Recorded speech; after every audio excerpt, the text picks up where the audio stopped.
would you do that? Pinasundan ko lang naman kayo sa mga tao ko. Malay ko ba kung daling ka sa motel ng gagong pulis sa kadate mo? Hindi ko naman alam, napapalag para siya. Kaya tuloy, nabugbog siya. Bakit? Hindi ako pwede makipag-date na hindi mo ko pinapasundan? Yeah, of course. Up to you. You can date other people. Mapapahamak nga lang sila. Kaya akin ka lang.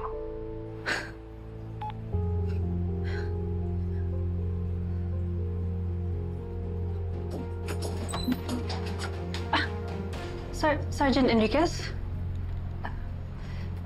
Kanina ka pa nandyan? Hindi, Doc. Kakarating lang. CR din ako eh. Okay, sige.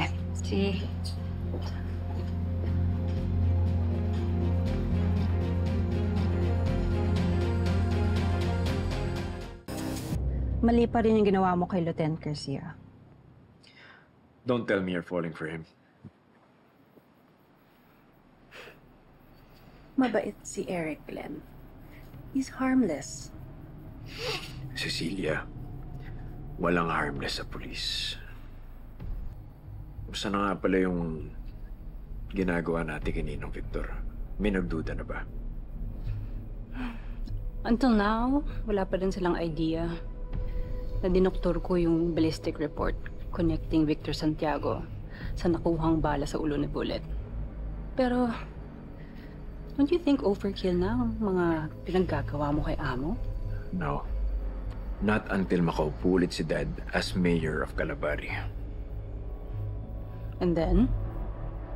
And then on to my next plan. Kung alam lang ng mga taga Station 12 na maling tao ang iniimbestigan nila.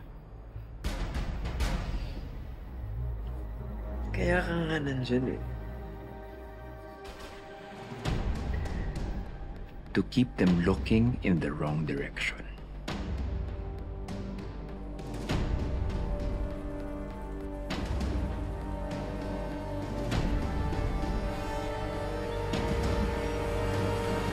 Bigyan mo pa sila.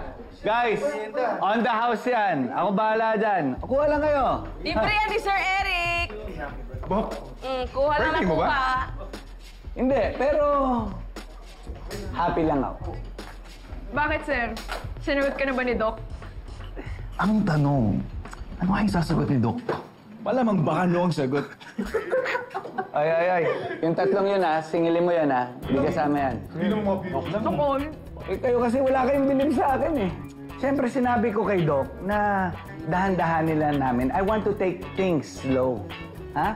Kasi gusto kong chine-cherish ko yung moments eh. Sir, pwede ko ba kayo makausap? Sir, kasi pakiramdam ko, kilala ni Doc Ses yung nang-hold up sa inyo. Narinig ko kasi siya sa CR may kausap. Nagagalit siya. Baka ex-boyfriend niya, ma'am. Naku, mabanga ka na, Bob. Mukhang big time yung ex ni Doc.